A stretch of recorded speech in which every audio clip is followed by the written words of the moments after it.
In the winter of 1907, a group of men walked into a coal mine in Monongah, West Virginia, and what happened deep underground remains one of the most horrifying and mysterious industrial disasters in American history.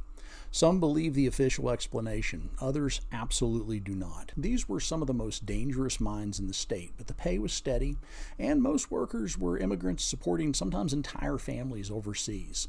Many brought their teenage sons with them that morning, and extra hands meant extra pay for Christmas money. At 10:28 a.m., everything changed.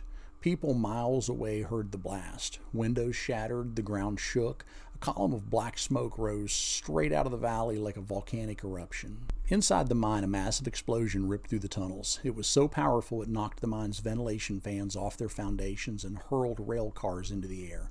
Smoke and methane ignited in a chain reaction that burned through the shafts faster than anyone could run. Rescue teams rushed in, but the air inside was toxic, superheated, full of carbon monoxide and pitch black. Some miners were found still sitting upright, tools in hand, as if they had been frozen mid-swing.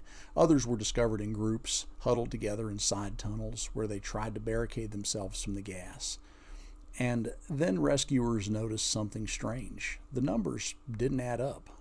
The coal company claimed 367 men were underground that day, but when families gathered outside the mine entrance, the crowd was far larger than expected. Dozens of wives insisted their husbands had been inside. Men the company denied were even employed. Teenage boys who worked unofficially along with their fathers were not accounted for at all. When the recovery teams finished their grim work, they quietly whispered that the true death toll was not 367, but over 500. To this day, no one knows for sure.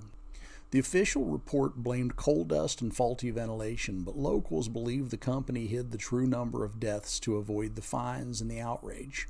Others say smaller explosions had happened earlier in the week, warnings the mine ignored, and a few believe something else triggered the blast, something the company never admitted.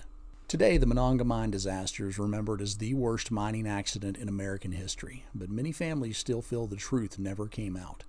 And deep in that West Virginia valley, where the ground still holds the buried tunnels of number 6 and number 8, residents say that on a cold December morning, you can still feel the faint vibration under your feet, like an echo of the moment everything changed.